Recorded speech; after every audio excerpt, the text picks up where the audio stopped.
Welcome to Fieldsports Britain, coming to you this week from Sweden, but that's just a coincidence to do with a future programme. Coming up, a hunt in Sussex has come up with an entertaining way of exercising its horses. With prices for everything rocketing, we ask, will this be the year of the £50 pheasant? First, some serious rifle shooters are in Wales to raise money for a hospital.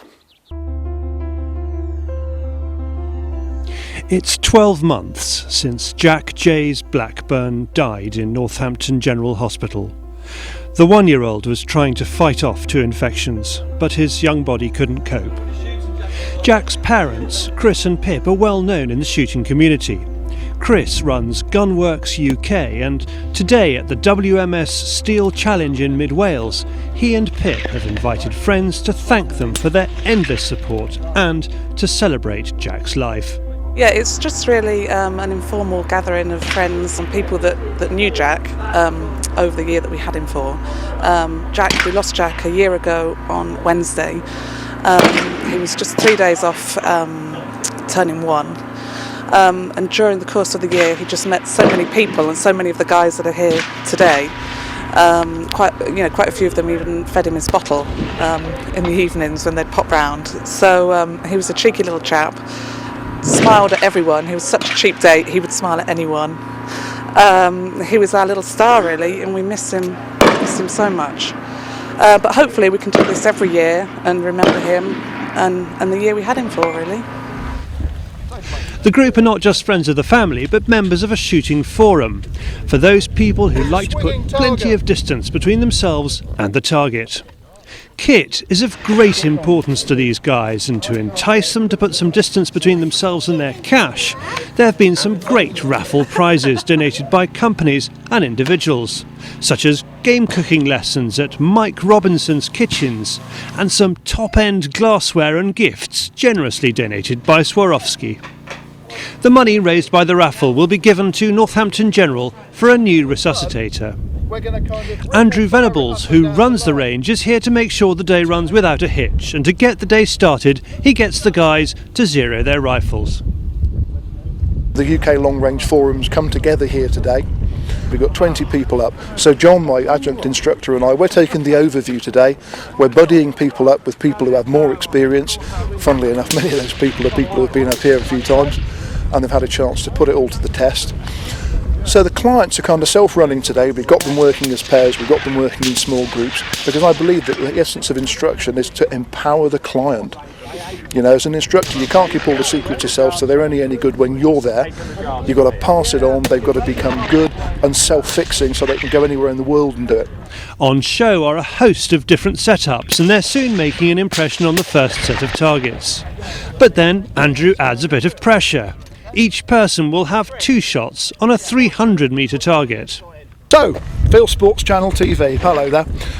We hear a lot of chat on forums about what goes on and people doing long-range shots. What we've got here is a 338-metre or 375-yard shot at a 10-inch or 25-centimetre metal plate, which is going to rock if it's hit properly, and there's enough signature around it to give people a rough idea of what's going on. We've got 20 notable shots here. Everyone's got a nice expensive rifle, they've all got Gucci scopes, they've all got ballistic data. So here is the truth on Fieldsports Channel TV.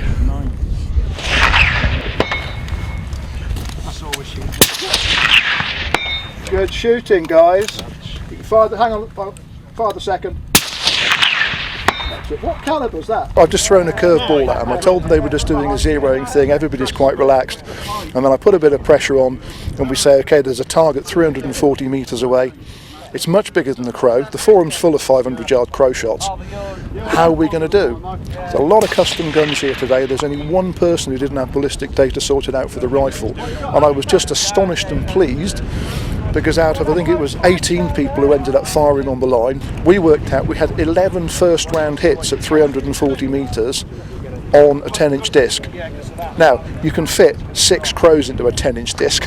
So it didn't answer the crow question, but it's a good sign for the day. While the shooters lick their wounds or beat their chests, Pip and her daughter Maisie are busy getting the lunch sorted.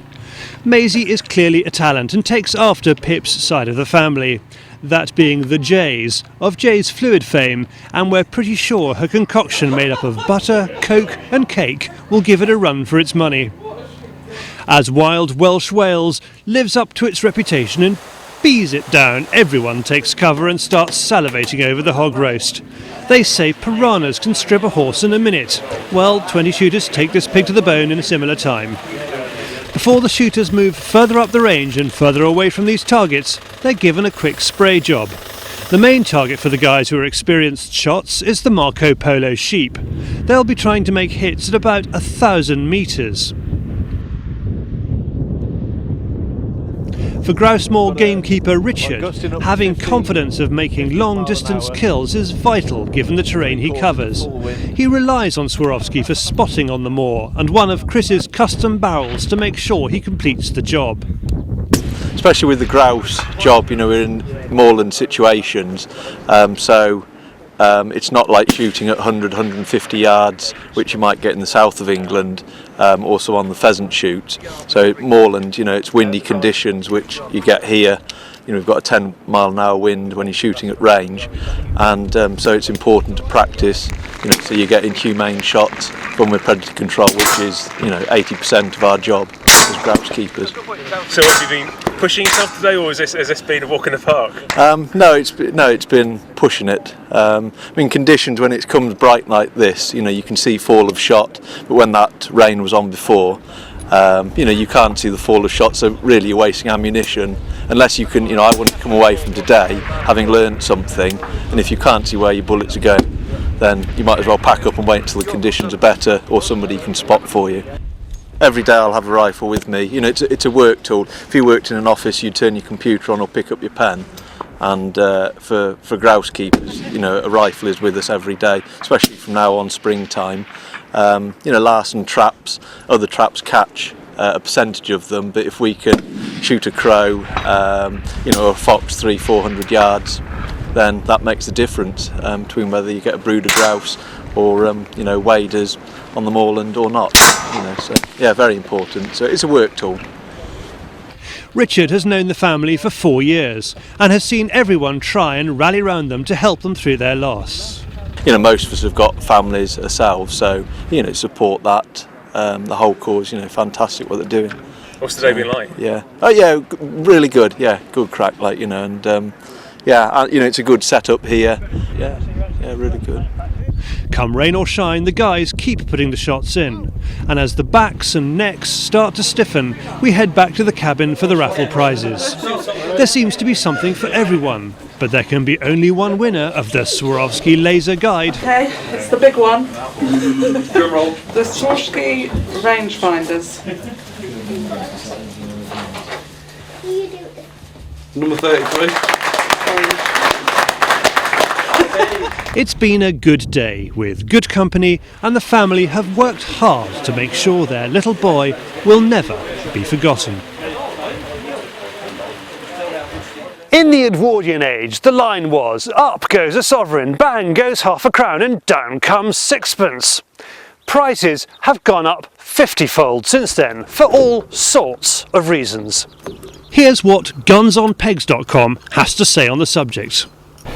I think we are seeing birds certainly in parts of the country, possibly the West Country, where we're heading in that direction with VAT now at 20%. If you're up at £50, you must be doing something pretty special. I think we'll be seeing something probably £2 higher this year as a result of the increase in both oil prices and grain prices. There's the price of feeding the birds on ever more expensive wheat. To be honest, it's become such a global issue that I think anyone from within a single country isn't going to have a particularly accurate view. It certainly sounds as though all the world demographics would imply that there's going to be a demand for wheat, and when you have failures in other countries, like we saw recently in Russia, droughts in Australia, it's likely that the prices are going to remain relatively high. It's also quite an attractive commodity at the moment. There's a lot of trading going on soft agricultural commodities. That's likely to keep the prices relatively strong. There is VAT on shoots to consider these days, but do you really have to pay that? Here's an expert opinion. I think there are a lot of options actually, and it will depend very much on exactly what the scale of the operation is. But for some it can be as simple as staying below the VAT registration threshold, which is 70,000 at the moment, probably just about to go up. And perhaps it's a case of having that shooting activity carried on by some other entity, a partnership or a company or whatever it might be. For others it's a case of just making sure that they've got the structure of the shoot right, so that they're clearly into the right pigeonhole, that they are a syndicate or they are a private shoot or they are a club, and in each of these cases you can avoid a VAT charge provided that you're clear about what you are, you're clear about what the tests are, and that you keep the evidence and the records to support that argument. VAT is not the only factor. Well, I think, as you've identified, VAT is an important element, but it's just part of the story. With the wheat prices affecting the pulp prices and the cost of feeding the birds for the shoots, they also are putting their prices up. So in fact, it's probably towards 10% the cost increase for most low ground shoots this year. Luckily, most grouse shoots seem to be holding their prices, so it's merely the VAT on top of their prices. A lot of our clients, either from abroad or in this country, who shoot grouse, seem to be enthusiastic enough to continue doing so, even when times are harder so far, touch wood, and with the increase in VAT. I think it's a slightly different story with the pheasant and partridge shooting. Again, the very top market on the very good shoots, that's selling very well. I think the middle tier, perhaps, where people can afford one good day every year, that is being affected, and we're seeing that market get harder and harder, and that's where I see the fall off this time. And then there's the capital cost of the estate. Foreign buyers are propping up prices right now. What we're increasingly finding is that country property, and particularly sporting estates, have become attractive to foreigners. I guess it's predominantly because it's really the only place in the world where you can have genuine, good quality driven shooting, particularly when you think about grouse in the north of the country. We've seen quite a lot of interest from the Middle East, from Europe. We continue to see interest from America, and we're just starting to see people from Russia and potentially even China moving into the sporting estates market. All in all, you can expect your birds to cost you more this year. But don't just blame the Arabs for fighting over oil or even shelling out the shekels for the best shooting. There is a perfect storm of reasons why prices are heading higher than a Devon hen. Now, if you really want to exercise your horse, here's how to do it. Well, you might have thought the hunting season was all but over, and for lots of hunts around the country it is. Down in deepest Sussex, there is the chance for one more get-together. Please do so. Be prepared to get a little muddy. The hounds are sorry to get a day off. These are just putting in a guest appearance to bring a little sound and colour to the day. It has been a mixed season with some appalling winter weather.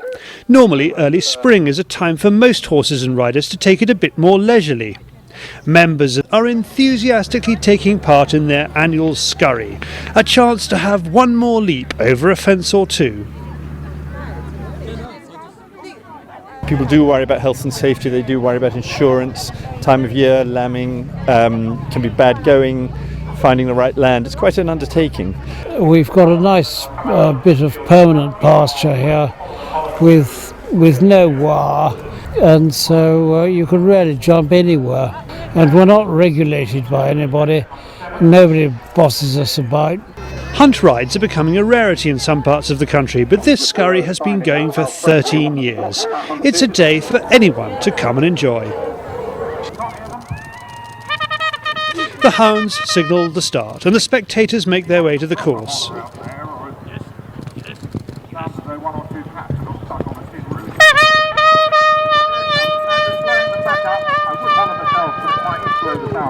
So we won't do that.